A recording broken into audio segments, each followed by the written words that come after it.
Subscribe करें और bell दबाएं ताकि कोई खबर रह न जाए।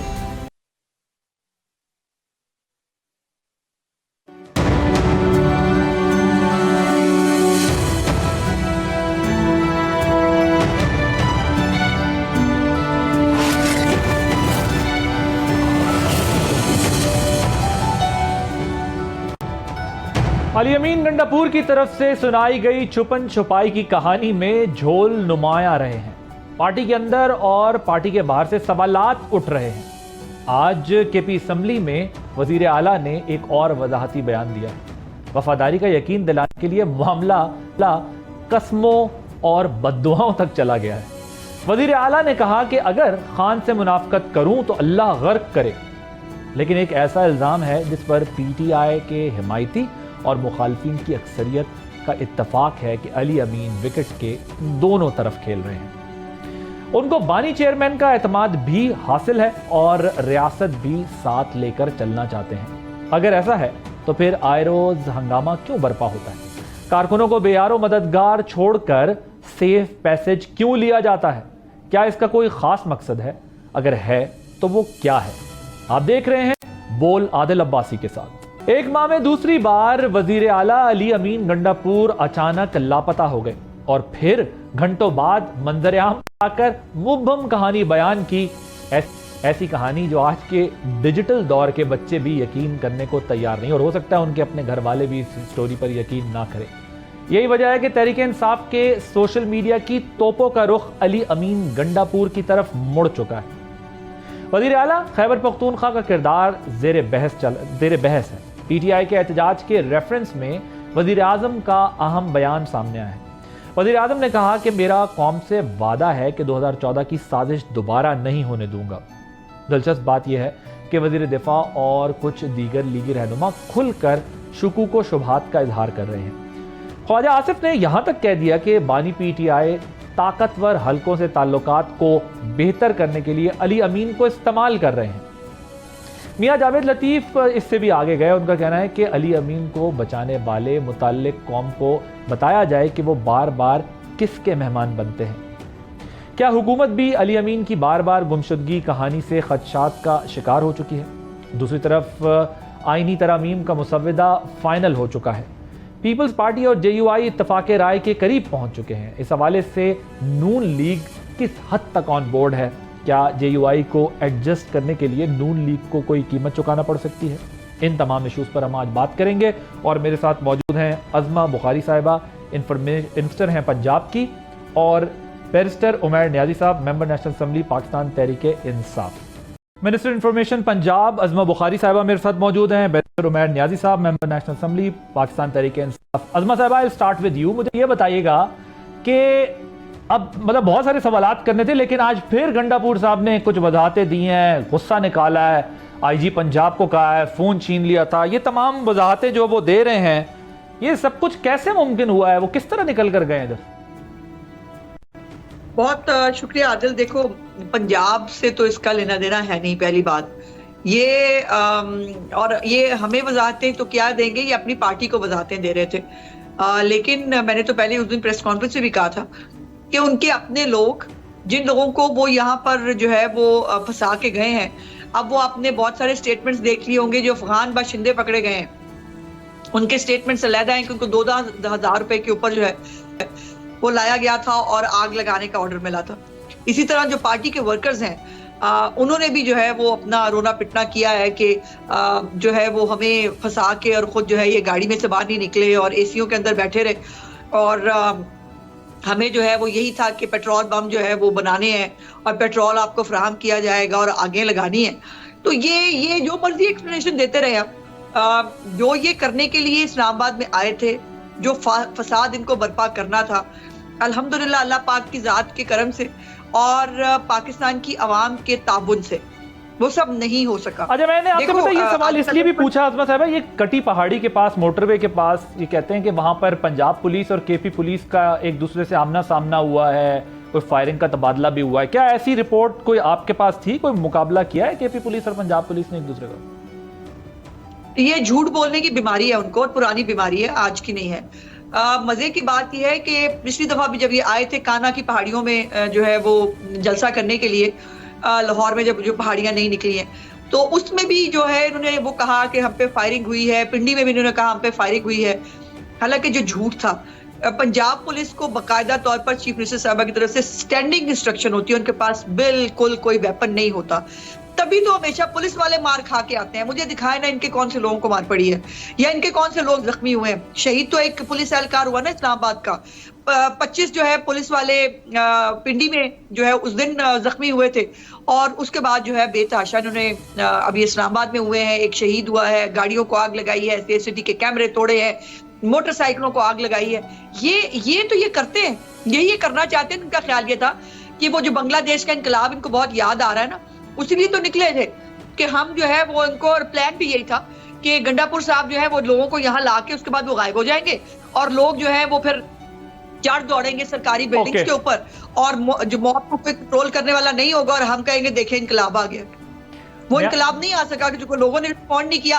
देखो आदिल, अगर कोई 1 लाख 1.5 लाख बंदा, चलो 1 लाख 1.5 लाख भी छोड़ देती हूँ, 10-20 हजार 25 हजार बंदा निकला हुआ हो ना, तो क्या कर सकती है रियासत। और इनके सामने भी कई जगहों पर हमें पीछे हटना पड़ा, इसलिए बिकॉज हम अपने लोगों पे गोली नहीं चला सकते। अपने लोगों को ठीक है, उनको जिस तरह भी सरकारी मुलाजमी नहीं सही जो पकड़े भी गए हैं, जो गाड़ियां इनकी जो है जिनको वफाक ने, जो पीडीएमए का हमारा वहां तो एनडीएमए होता है नेशनल के अंदर, उन्होंने इनको बकायदा वो कुदरती आफात से लड़ने के लिए क्रेनें और ये सब कुछ करके दिया, ये वो लेके वफाक पे चढ़ दौड़ते हैं। न्याजी साहब ये बताइएगा, माजरा है क्या आज फिर गंडापुर साहब वजाहतें दे रहे हैं, वो तो अब तो कस्मों पर उतर आए हैं, खुदा की कसम और कस्मों वादों और अपने आप को अपना डिफेंस कस्मों की सूरत में ढूंढ रहे हैं। मुझे बताएं स्ट्रेटेजी थी क्या? अब देखें, हमें 36 घंटे बताया गया कि वो अबडक्शन में तर्जुमान केपीके के वजीर आला के बताते रहे, अब वो बाद में आकर कह रहे नहीं ये तो स्ट्रेटजी का हिस्सा था। तो ये क्या है स्ट्रेटजी थी? शुरू हुई डू एंड डाई से और ख़त्म हुई गंडापुर साहब के मारगला हिल्स से निकलने पर। स्ट्रेटजी थी क्या? कारकुन सड़कों पे था और वजीर आला साहब फिर कह रहे मैं तो, मेरा फ़ोन भी छीन लिया लेकिन मैं निकल कर आ गया, और आपका कारकुन बहुत नाराज़ है इस सारे अमल पर। ये हुआ क्या, असल माजरा क्या है न्याजी साहब?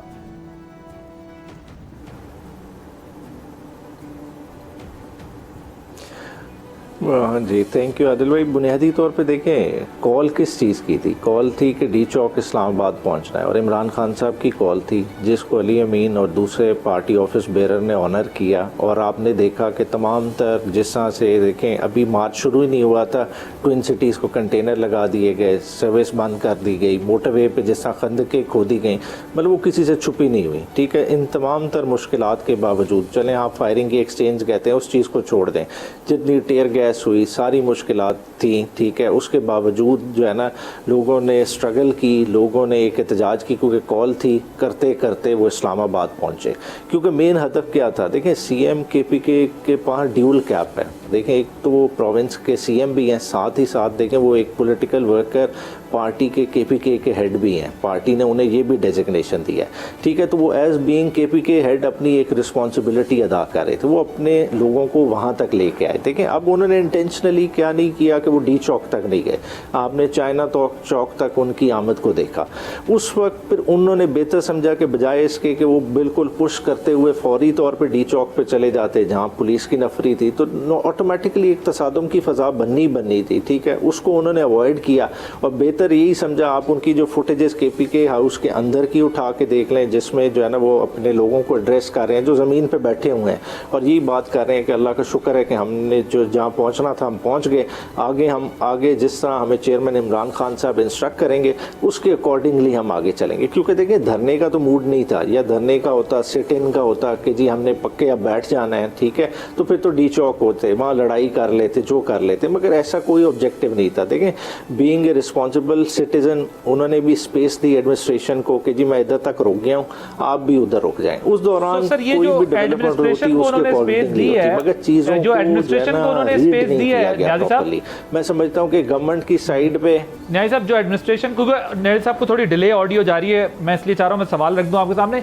ये जो एडमिनिस्ट्रेशन को उन्होंने स्पेस दी है वो क्या अंडरस्टैंडिंग से दी है? क्योंकि चाइना चौक से केपी हाउस जाना, मैं कई दफ़ा वहाँ जा चुका हूँ, that's not an easy job. और जब इतनी हाई अलर्ट सिक्योरिटी हो वहाँ पे, रेड जोन एरिया से निकल के आपने लेफ्ट टर्न करके जब उधर जाना है, फिर वहाँ वो चले भी जाते हैं, पूरी रात भी गुजारते हैं और फिर जिस तरह वो निकल के चले जाते हैं, तो कोई अंडरस्टैंडिंग के साथ ये सारा काम किया?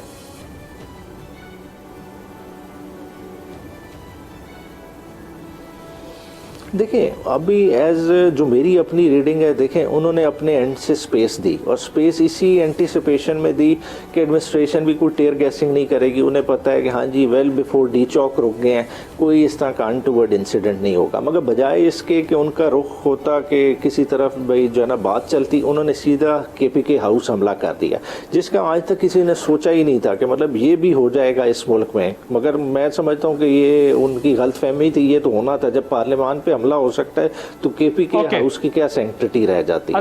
और उसके बाद आपने देखा कि चीजें अफरा तफरी का शिकार हो गई।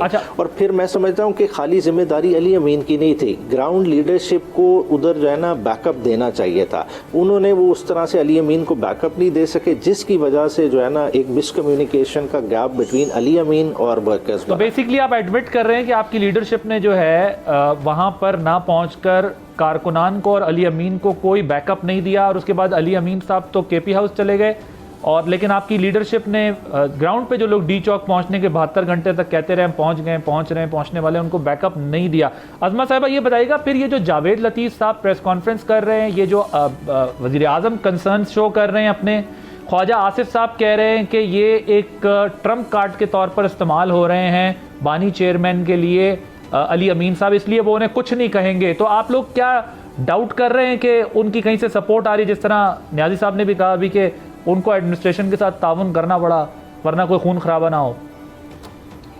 नहीं, देखिए ये न्याजी साहब शरीफ आदमी है, इसलिए वो अच्छी अच्छी चीजें देखते हैं, लेकिन गंडापुर ऐसा शख्स नहीं है। आपको ये पता होना चाहिए कि वो 10-10 गोलियां मारने का, और वो जो है वो बाकायदा धमकियां देते हुए और पूरे लाओ लश्कर के साथ अभी बड़ा एक केस प्लीड करने की कोशिश की है। ज़ाहिर उमर भाई का काम है, लेकिन इट्स अ फेल्ड केस। वो बाकायदा सरकारी वसाइल को एक्सेप्ट कर चुके हैं उमर न्याजी साहब, और वो ऑन रिकॉर्ड कह चुके हैं कि हाँ मैं CM हूँ, इसलिए मैं सरकारी वसाइल इस्तेमाल करूंगा, और वो सरकारी वसाइल उनकी एक्साइज की गाड़ियां हो, उसका रिकॉर्ड आ चुका है, जिसमें मौसूफ ने जो गाड़ियां एक्साइज वाली नहीं पकड़ते किसी जो है वो खिलाफ वर्जी के ऊपर, वो तमाम गाड़ियां PTI के जो है वर्करों को उनको दी कि उसके अंदर वो लोग भर के लाएं। और फिर जो अफगान बाशिंदे, जो वैसे मैंने बताया 2000 रुपए के पे अफगान बाशिंदे आए थे, और जो दूसरे बच्चों को जो है वो आगे लगा के ये लेके आए थे। सवाल पहले ये पैदा होता है कि ये जो सारे बच्चे इस वक्त पकड़े गए हैं जिनके बकौल इनके बैकअप नहीं था, पहले तो मैं पूछना चाहती हूँ बैकअप किस चीज का? फसाद का बैकअप? कोई कुम्मक नहीं आनी थी जिस कुम्मक ने आके जो है वो फिर फसाद में और तेल डालना था, और फिर जो है वो किसी और पुलिस वालों को भी मरवाना था, उनकी जो है वर्दियां उतार के पहननी थी। और मेरे भाई ने, मेरा ख्याल है कि वो खंदकें खोदती भी नहीं देखी। सेंटोरस के पास जो है वो मेरे पास वीडियो मौजूद है, मैं चाहूंगी कि अगर आप आदिल चला सको तो बेशक चला भी देना, जिसके अंदर जो इनके वर्कर्स जो हैं वो खोद रहे हैं पूरी जगह। अल्लाह जाने वो काहे के लिए खोद रहे थे और वो क्या करना चाहते थे उसके साथ। बात यह है कि जब आपको कहा गया कि भाई आपको चढ़ाई की इजाजत नहीं है, एक कॉन्फ्रेंस होने जा रही है जो इस मुल्क के अंदर बहुत अरसे बाद, आपके तो वजीर आजम का ना कोई फोन उठाता था ना उसको कोई फोन करता था, और आपने तो एक आलमी तन्हाई का पाकिस्तान को शिकार कर दिया था।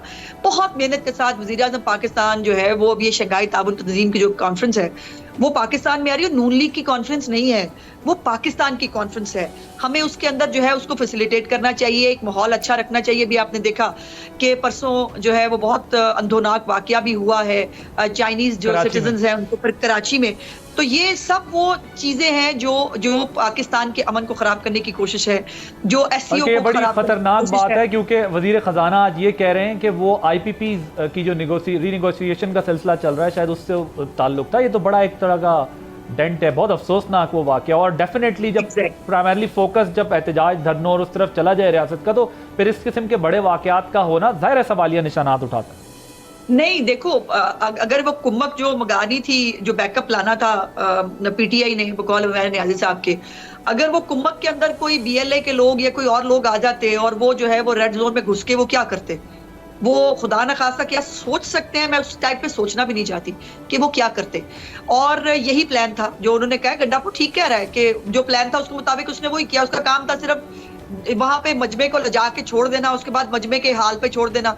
और इनकलाब का आ जाना जो लेकिन नहीं आप ये हो तो सका। दाद देना कि गंडापुर साहब के ताल्लुकात बहुत अच्छे हैं, वो जब भी आते हैं बहुत तरीके से निकल के पहले तो देखिए ना, आप लोगों ने उन्हें मोटरवे पे रोका, पहले वो डी चौक तक, चाइना चौक तक पहुंचे, चाइना चौक से वो इतनी हाई सिक्योरिटी के अंदर निकलकर केपी हाउस पहुंचे, केपी हाउस से भी वो आराम से जेम्स बॉन्ड सीरीज की तरह निकल गए और कोई आप में से उन्हें नहीं पकड़ा। उनके ताल्लुकात को तो आप दाद दें, मामलात उनके ठीक है। हाँ बिल्कुल, इसमें कोई दूसरी राय नहीं, उनके ताल्लुकात हमेशा से ही ठीक हैं और वो ताल्लुकात जो है वो दूसरों के लिए भी ठीक करने की कोशिश कर रहे हैं, लेकिन वो शटअप कॉल आ जाती है जेल से। बिल्कुल नहीं, फसाद बर्पा करके रहना है, वरना जो है वो, अब देखिए गजा के ऊपर कॉन्फ्रेंस हुई, अब मुझे बताता है गजा के ऊपर मुसलमान हो या पॉलिटिकल पार्टीज हो या वो सब एक साथ है ना, सिर्फ पीटीआई क्यों नहीं? अब इसके अंदर जब कहते हैं कि भाई आप गोल्ड स्मिथ खानदान का जो आपके ऊपर एक इन्फ्लुएंस है, जब आप एक सादिक जो है वो उसके मुकाबले में आप जैक गोल्ड स्मिथ की जो है वो जाते हैं वो करने के लिए, और अभी 2 दिन पहले जो साबिक ससुर हैं इमरान खान साहब के, उन्होंने ट्वीट भी किया है गजा के जो है वो खिलाफ और इसराइल के हक में, और इन चीजों को फिर खुद तकवीत देते हैं। जब आप गजा की कॉन्फ्रेंस में नहीं जाएंगे, वो किसकी लिए कॉन्फ्रेंस थी? वो हमारे लिए तो नहीं हो रही थी। लेकिन हर बात आपकी एनआरओ पे आके रुक जाएगी। अगर इमरान खान को एनआरओ मिले तो फिर हम ये, और यही हरकतें ये हुकूमत पे भी करते रहे। जब वो हमारे पे स्ट्राइक्स हुए इंडिया के, ये प्राइम मिनिस्टर थे और जो है वो अपोजिशन जाके बैठ गई, मौसूफ जो है वो गायब हो गए। उन्होंने कहा मैं तो किसी के साथ मिलता ही नहीं, मैं तो हाथ नहीं मिलाना चाहता किसी के साथ। कोविड आया तब जो है मौसूफ ने तकरीर फरमा के निकल गए, मैं किसी को सुनना नहीं चाहता। और यही माइंडसेट उनका आज भी मौजूद है। एज ए पॉलिटिकल पार्टियां हमें एंगेज करना चाहिए एक दूसरे के साथ, बट वो एक जो शटअप कॉल मिलती है जेल से, उससे बेचारे सारे ही फिर मजबूर हो जाते हैं। क्या अच्छा, मुझे अगर आप ब्रीफ 30 सेकंड में बता दें, मैंने ब्रेक लेनी है, फिर मैं न्याजी साहब के पास लेना है। ये खान साहब पे पाबंदी क्यों लगाई है आप लोगों ने? उनको अभी कुछ दिन मिलने पे पाबंदी क्यों लगाई? देखिए, एक तो इस वक्त पूरे जो ट्विन सिटीज है ना, वो हाई सिक्योरिटी जो है उसके ऊपर, और उनके ऊपर जो एक रेड बुक वाली सिक्योरिटी होती है, उस टाइप के सिक्योरिटी अरेंजमेंट किए जा रहे हैं। फिर कराची में जैसे मैंने कहा कि जो वाकया हो गया उसके बाद हम इसको आसान नहीं ले सकते। नंबर 1, किसी भी तरह का कोई जो अनटुवर्ड इंसिडेंट है, अल्लाह ना करे, इंशाल्लाह ताला अल्लाह पाक करम करे इस मुल्क के ऊपर, हम ये जल्दी से करने पे कामयाब हो जाए। तो सिक्योरिटी रीजंस भी और इमरान खान साहब जिस डिप्रेशन का शिकार है, अल्लाह जाने मुलाकात में वो आगे क्या हुक्म दे दें और वो क्या कर दें, फिर उसकी गारंटी कौन देगा और वो क्या करेंगे फिर हम। यानी ये खदशा है कि वो आगे भी कोई कॉल दे सकते हैं। तो एज अ रियासत, इस मुल्क को एज अ रियासत जो है वो अपना ये तमाशा, अपने डर्टी लिलन जो है वो फिर धो लीजिएगा। खुदा के वास्ते दुनिया को तमाशा। एक ब्रेक लेते हैं, ब्रेक के बाद न्याजी साहब इन चीजों का जवाब लूंगा आपसे आफ्टर दिस शॉर्ट ब्रेक।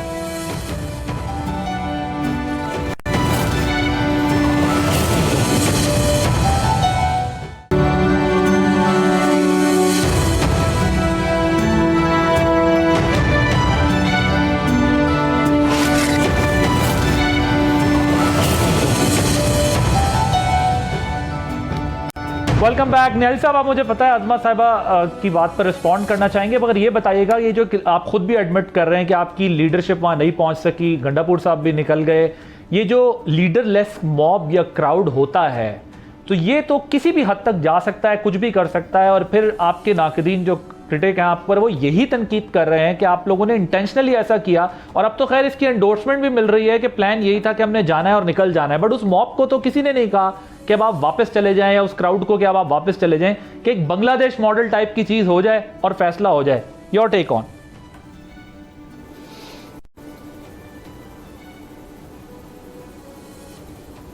अच्छा, नहीं देखें, जब क्राउड आगे आपके साथ, आपका क्राउड है, देखें बुनियादी तौर पे जो मैं आपको कह रहा था, जो गैप आया ना, वो देखें अली अमीन का वहाँ से डिपार्ट करना और बगैर किसी को डिप्यूट करके पीछे जाना। प्रॉब्लम ये था कि पीछे लीडर किसी ने तो क्राउड के साथ रहना था, चाहे वो कोई भी हो, XYZ। ये लाजमी नहीं कि आप स्पेसिफिक किसी को कहें कि जितना सेक्रेटरी होता, फलां होता, भाई कोई भी होता, वो रिस्पॉन्सिबल होता है, वो आगे की जो है ना मूवमेंट बता सकता है। वो एक डिफिशिएंसी रही, ठीक है, उसको एडमिट करना चाहिए, ठीक है। मगर उससे हट के जो आपने मुझे कहा बाकी चीज़ों पे रिस्पॉन्ड करना, नहीं देखें, वो एक गैप जो वर्किंग फ्रॉम होम है वो एक स्पेसिफिक कैटेगरी है। देखें 63A का फैसला आ गया, कुछ लोग वल्नरेबल हैं और उनको खाली पिन पॉइंट करने के बजाय एक ओवरऑल ब्लैंकेट पॉलिसी ली गई कि जो MNAs आपके हैं वो नहीं ज्वाइन करेंगे, ठीक है। उसके अलावा MPAs आपके ग्राउंड पे थे, ठीक है, उन्होंने अपने अपने लोगों को संभाल के भी रखा और ठीक है, प्रोटेस्ट का हिस्सा भी बने। देखें ये प्रोटेस्ट था, प्रोटेस्ट को प्रोटेस्ट की सेंस मिले। अब उधर क्या आपने रियासत उल्टानी थी, क्या करना था, चीजें इस तरह नहीं होती जिस तरह से पोर्ट्रे की जा रही है। देखें एक लेजिटिमेट राइट है, आपने कॉन्स्टिट्यूशन के फ्रेमवर्क में आप एक प्रोटेस्ट कर रहे हैं। देखें नहीं, देखिए स्लोगन तो बहुत सारे होते हैं, बहुत सारी चीजें होती हैं, मगर ओवरऑल ऑब्जेक्टिव क्या था कि इमरान खान की कॉल थी कि डी चौक पहुंचना है, ठीक है, अवाम पहुंची, वर्कर पहुंचा और वर्कर खुद कुर्बानी दे के पहुंचा है, ठीक है, तो उस चीज को हमें एक्नॉलेज करना चाहिए, ठीक है। बाकी है कि आपका प्रोटेस्ट रिकॉर्ड हो गया, अब आगे उस प्रोटेस्ट की नौइयत को चेंज किया, वो डिफरेंट सिटीज में लेके जा रहे हैं, 10 से 13 तक का एक स्केड्यूल दे दिया लीडरशिप ने और उस पर अमल दरामद होगा। अच्छा, सेकेंडली अब मैं उन चीज़ों पे रिस्पॉन्ड करना चाहूँगा। देखें इमरान खान साहब के वक्त भी देखें OIC की कॉन्फ्रेंस हुई, दूसरी तीसरी हुई, लोगों ने उसे सबोटाज करने की बात की। देखें SCO की कॉन्फ्रेंस हो रही है, किसी को कोई एतराज़ नहीं, पाकिस्तान में होना चाहिए, मगर आप ओवरऑल देखें कि आप खड़े किधर हैं, आप अपनी प्रायोरिटीज़ को तो स्ट्रीमलाइन करें। देखिए अब ये बड़ा आसान होता है कह देना कि हम इतनी बड़ी चीज़ कर रहे हैं। देखें आप इस वक्त देखें SCO बुनियादी तौर पर है क्या, नेटो का इक्विवेलेंट है। आप खड़े अमेरिका के साथ हैं, सारा हार्डवेयर सब चीज़ पे आप अमेरिका से रिलाई करते हैं। इवन यूक्रेन की वॉर में आप जो है ना उधर नहीं खड़े, आपने इमरान खान को निकाला इसी चीज़ पे कि रशिया तुम क्यों गए, तो अब ही आप SCO कर रहे हैं, तो ये चीज़ एक चीज़ फिट इन नहीं करती। दूसरा आप कहते हैं कि जी इसराइल वाली कॉन्फ्रेंस नहीं अटेंड की PTI ने, ठीक है, देखें आपने जरताज गुल हमारी तमाम लीडरशिप जितनी थी, ठीक है, उसको तो अंदर कर दिया, आपने हमें मौका किधर दिया। इमरान खान वाहिद लीडर है जो अक़वाम मुत्तहिदा के फ्लोर पे उसने इसराइल का जो है ना, इसराइल के खिलाफ जो है ना अलम बुलंद किया और एक्टिवली किया। ये कोई लगी लिपटी में बात नहीं कर रहा। देखें अगर कनेक्शंस की बात करेंगे, देखें आप पुराना ट्विटर अकाउंट का खोल लें, मरीम नवाज ने नहीं ट्वीट किया था नूर डेयरी का कि जी हमारी 2 दफ़ा डेलीगेशन गए थे नवाज शरीफ की गवर्नमेंट के दौरान और बाद में फिर आपने पब्लिक प्रेशर पे वो चीज़ डिलीट की। देखें आप अगर कनेक्शन में जाएंगे तो बिजनेस रिकॉर्डर की आज भी वो मौजूद है, जो खबर जो आपने मेटल श्रेडर अपने हिल मेटल के लिए ख़रीदा था, दमाम में आपने स्टील मिल लगाई थी, किससे लिया था, इसराइल से लिया था और ये सऊदी अथॉरिटीज़ ने आपका सीज़ किया था। देखिए अगर इस तरह की चीज़ें करेंगे, आप मुहिब्बुल वतनी पर डाउट करेंगे तो आपका पूरा ट्रैक रिकॉर्ड उन लेकिन चीज़ों अच्छा का नहीं भरा होता हुआ है। कि कल आपकी पार्टी भी वहां, देखिए 2 चीजें आप लोगों से पॉलिटिकली लगा थोड़ी से ब्लंडर हो गए। एक तो ये कि ये जो आप लोगों ने अपने प्रोटेस्ट में लीडर्स ने लीडिंग फ्रॉम द फ्रंट वाली कोई एग्जांपल नहीं मिली हमें और आपके लीडर्स वहां नहीं नजर आए, आप भी एडमिट कर रहे हैं ये बात। दूसरा जो चले वो तो जो हो गया सो गुजर गया, बट ये जो कॉन्फ्रेंस थी अगर इसमें शिरकत कर लेते गाजा के लिए एक अच्छा जेस्चर जाता, एक अच्छा मैसेज जाता, एक ज़ाहिर यूनानिमस कोई रेजोल्यूशन आती। कहते हैं कि कोई प्रेशर था शायद इंटरनेशनल लॉबी का कि इस मामले पर अगर बैठ गए तो लॉबिंग फर्म्स वगैरह जो हैं वो फिर साथ नहीं देंगी या वो फिर आपके साथ उस तरह नहीं खड़े होंगी।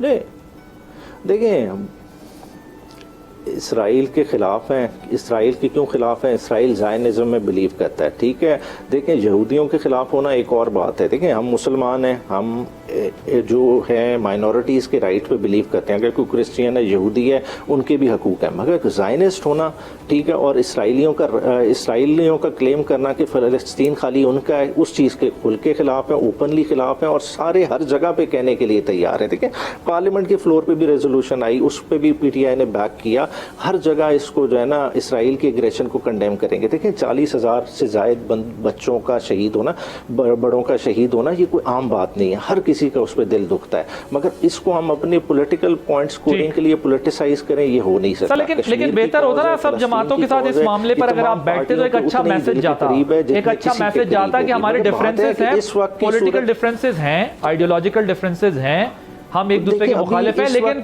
फॉरेन पॉलिसी पे और पाकिस्तान के इशू पे और गाजा के इशू पे स्पेसिफिकली देखें सर, ये तो वो मौका आ गया है जब यूरोपियन कंट्रीज खड़ी हो गई हैं गाजा पे होने वाले जुल्म के खिलाफ, तो जमातें क्यों नहीं साथ बैठ सकती। 7 तारीख को कॉन्फ्रेंस हुई ना, सर जी वो बिल्कुल ठीक कह रहे हैं। उनकी यूनिवर्सिटीज़ के अंदर इतनी बड़ी एक रेवोल्यूशन आ गई है कि उन्हें समझ ही नहीं आ रहा कि हो क्या रहा है। कोलंबिया यूनिवर्सिटी से जो मामला शुरू किए वो उनके कंट्रोल में नहीं रहे। मगर देखिए ये फ्रेंच प्रेसिडेंट का रिस्पांस देखें आप, किधर दी 7 तारीख को अफ्रीकन जो कंट्रीज चढ़ाई रेजोल्यूशन, हमारा केपीके हाउस स्टील, हमारा कोई बंदा तो आपने इस्लामाबाद टिकने नहीं दिया। अच्छा जी, अजमा साहब वो कह रहे हैं आपने कोई हमारा बंदा ही टिकने नहीं दिया इस्लामाबाद में, हम आपकी कॉन्फ्रेंस में क्या शिरकत करते का देखने का मौका और ही साथ नहीं में दिया। ये भी बताइएगा ये आईनी तरमीम वाला मामला एससीओ के बाद हल होने जा रहा है और जो बेसिकली जो पहला मुसव्वदा था उसमें मुस्लिम लीग नून अब तब्दीली करने को तैयार हो गई है क्योंकि जो मौलाना के आइडियाज़ हैं और मौलाना साहब के आइडियाज़ प्रिवेल कर रहे हैं, ज़रा उसके बारे में मुझे बताइएगा।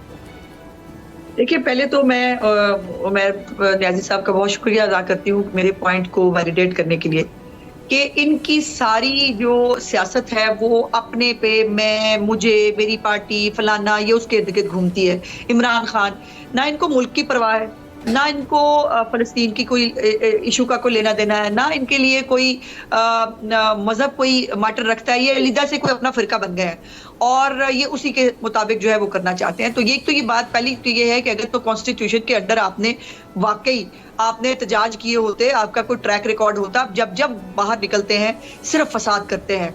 2014 से देख लें, वो जब से आप धरना लेके निकले थे और आपने लॉन्ग मार्चेस किए हैं, आपने क्या 9 मई किया है, आप बहुत कुछ कर चुके हैं और जब आप निकलते हैं सिर्फ और सिर्फ जो है वो स्टेट को चैलेंज करते हैं और गुंडागर्दी करते हैं। तो वो तो यकीनन कोई रियासत, और अब ये याद होना चाहिए कि ये फंडामेंटल राइट्स जो है ना, ये सबसे ज्यादा यूके और यूएस के अंदर जो है वो इम्प्लीमेंट होते हैं। और वहां पर जो है जब यूके के अंदर फसाद हुए तो उन्होंने कैसे बाहर निकलवाया, काट के दरवाजे काट के मार के बाहर ले 72 आवर्स में सबको अकाउंटेबल बनाया। एग्जैक्ट ये होती है रिट ऑफ द स्टेट। और इनको तो जो ये तो अभी तक लाडले हैं, इनको तो कुछ भी नहीं कहा जा रहा, बिकॉज फिर वही कि स्टेट अपने लोगों पे हाथ कैसे उठाए, लेकिन उसका ये नाजायज फायदा उठा रहे हैं। अब ये बात देख लीजिए, जो स्केड्यूल कह रहे हैं हमने दे दिया है, अब क्या होगा? अब फिर वल्नरेबल जो है, जो एलीट्स हैं, जो एमएलएज एमपीएज हैं, जो पार्टी जो वो है वो वल्नरेबल है, इसलिए वो वर्क फ्रॉम होम करेंगे और बाकियों के बच्चे जो है वो आप लाके उनको जो है वो पुलिस के सामने खड़ा कर देंगे और आप उन्हें कहेंगे कि चलो मार खाओ और मार खा के जेलों को जाओ। ये इनकी टोटल सियासत है। और कईयों को जो है वो पैसे दे के लाएंगे, कई बेचारे खुद आ जाएंगे फोटो बनाने के लिए किसी भी चक्कर के अंदर और फिर वो आके भुगतेंगे। दूसरी बात ये है कि ये कितने बड़ी मुहिब्बुल वतनी है कि यूएन के अंदर जो है आईनी तरामीम पाकिस्तान में होनी है। कॉन्स्टिट्यूशन किसका है? पाकिस्तान का। तरामीम कौन करेगी? पार्लियामेंट। और ये जाके यूएन के अंदर जो है इन्होंने वो जमा करा दिया है कि जी वो हमारी आईनी तरामीम होने लगी है, वो रोके। ऐसी हरकत इन्होंने आईएमएफ के साथ की थी। जब आईएमएफ को कहा कि पाकिस्तान को जो है वो पैसे मत देना, उनको कहो कि हमारे इलेक्शन का ऑडिट कर लें, तो उन्होंने कहा कि हमारा इलेक्शन के ऑडिट से भाई क्या ताल्लुक है? दिमाग है आपके पास?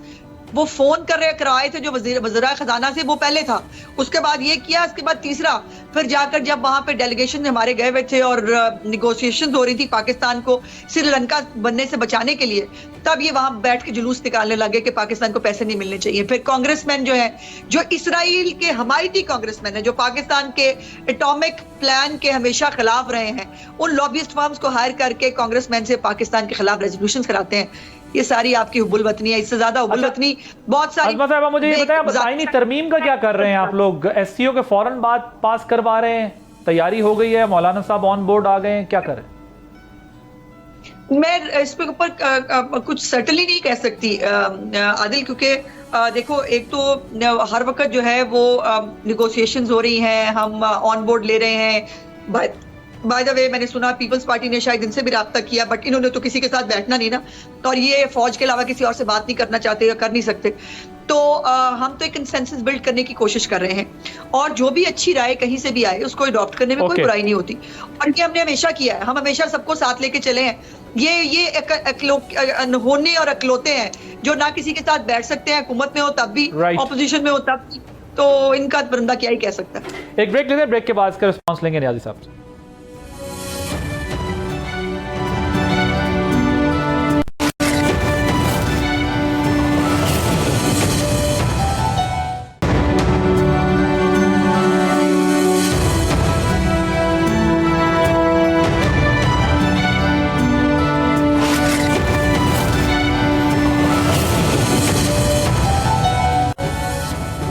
Welcome back. उमैद, आपने कल दावा किया है कि अगर आईनी तरमीम वाला मसला हल होने लगा तो फिर PMLN को अपनी प्रीमियरशिप से हाथ धोने पड़ेंगे, वजीर आजम जो है वो नहीं रहेंगे। ये किस बुनियाद पे आपने दावा किया, और अब जो चीज़ें डिस्कस हो रही हैं उसमें क्या तहरीक इंसाफ कोई ताउन करेगी? क्योंकि अब तो अज़मा साहिबा भी कह रही हैं कि हम तमाम जमातों को ऑन बोर्ड लेकर ही फैसला करेंगे।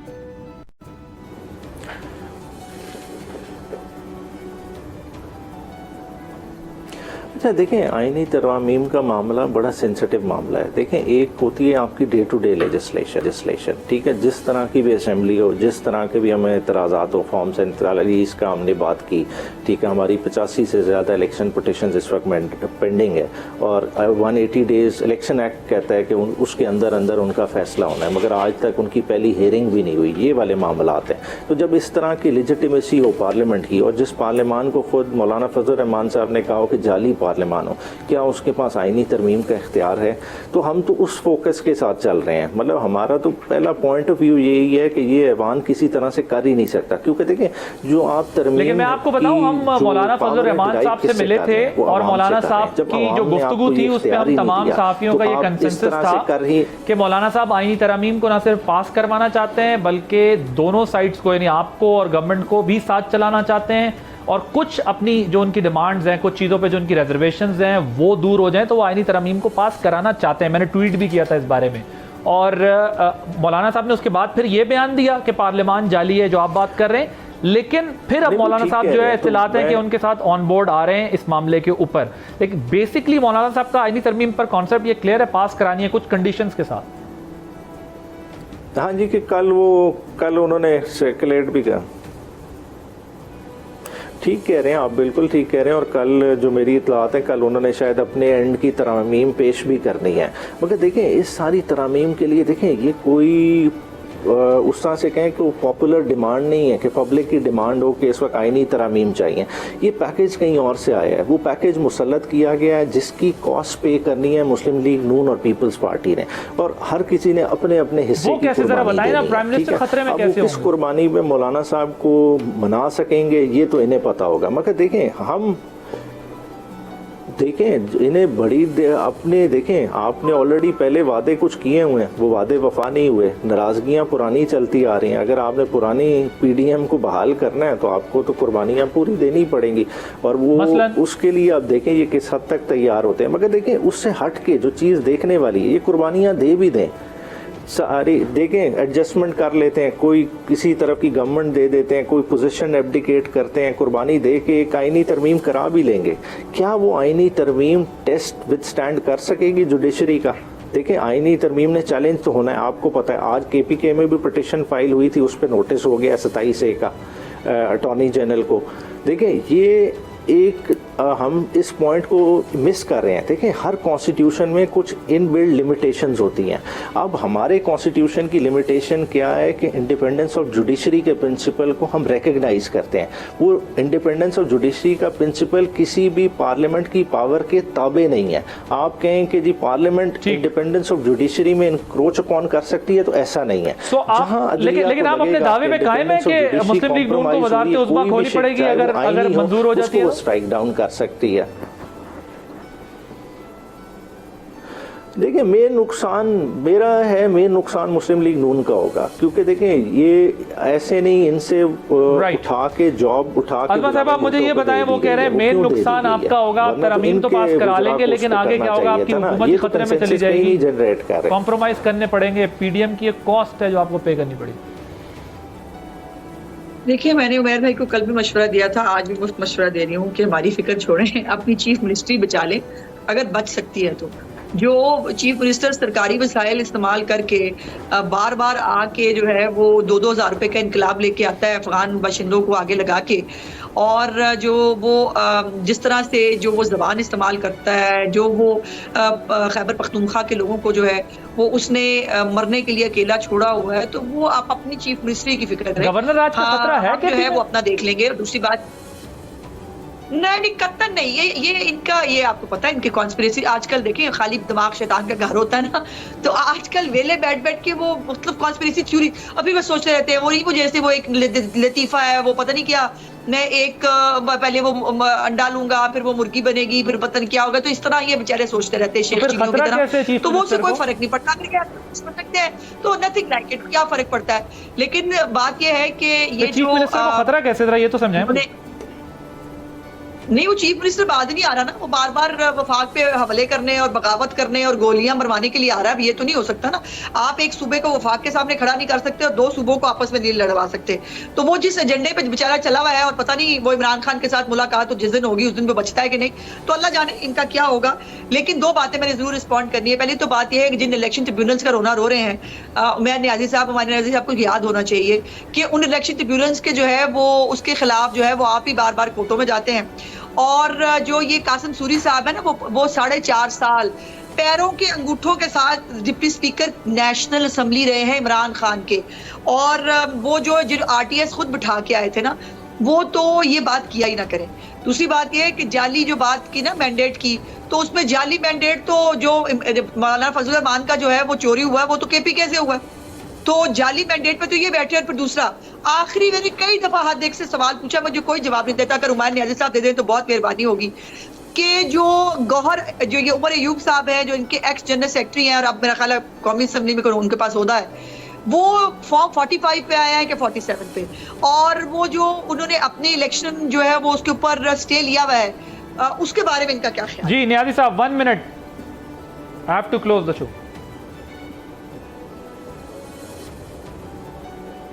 हाँ जी, बुनियादी तौर पे देखें, अब जो बात कर रहे हैं ना मौलाना साहब के मैंडेट की, देखिए मौलाना साहब ने कितनी पटिशन्स फाइल की। हम तो कह रहे हैं 85 हमारी नेशनल असेंबली की पटिशन्स पेंडिंग है। आप दिखाएं, आप बिल्कुल कराएं और देखें 2013 का, 18 का, 24 का, आज इलेक्शन ऑडिट कराने। उमर अयूब साहब का बताइएगा, वो कह रही हैं 45 या 47 किसने धांधली की, और जिन्होंने धांधली की है उन्हें कैफरे किरदार सजाएं पहुंचाएं। देखिए उमर अयूब 1 लाख की लीड से जीते हैं, उनके खिलाफ कौन सी इलेक्शन पटिशन है, ये तो दिखाएं। हवा में तो तीर चला दे। मसला क्या है कि नवाज शरीफ जो 75,000 से यास्मीन राशिद से हारा हुआ है, जिसका आरओ रातों रात बदल जाता है क्योंकि वो फॉर्म 47 पे साइन नहीं करता और जबरदस्ती दूसरा आरओ बिठा के उससे साइन ले लिया जाता है, वो वाला तो रिजल्ट इन्हें काबिल कबूल है। बात है खाली यास्मीन राशिद का ही आज ऑडिट करा के एक दिन में बता दें कि नवाज शरीफ साहब जीते नहीं है। ये वाहिद इलेक्शन है जिसमें शरीफ खानदान सारे इलेक्शन हारा हुआ है, एक भी इलेक्शन एक सीट नहीं जीते, और इंटरेस्टिंगली 17 सीटों वालों को हुक्मरानी दे दी है। तो ये तो बिल्कुल ही समझ से बाहर है। 30 सेकंड्स। रोना बनता है आपका, कोई बात नहीं, लेकिन बात यह है कि वो जो 1 लाख से जीता है ना बकौल आपके, उसने स्टे लिया है भाई, और उसने कहा है कि मेरा फॉर्म 45, 47 ना निकाले। तो इसलिए ये मीठा मीठा आपा पर कड़वा कड़वा थू नहीं होता। और मैंडेट की बात मौलाना साहब को आपने रेफर किया है, मैंने नहीं। उनके स्टेटमेंट आप कोट कर रहे हैं जाली मैंडेट वाला, तो इसलिए मैंने कहा कि उनका मैंडेट जो है वो केपीके के अंदर चोरी हुआ है, जिसके ऊपर वो ऑफेंडेड है। तो वो आप अपनी thank you so much Azma Bukhari साहिबा, minister information Punjab, barrister Umair Niazi साहब मौजूद थे, आपने प्रोग्राम देखा। आदिल अब्बासी को इजाज़त दीजिए, अल्लाह हाफ़िज़।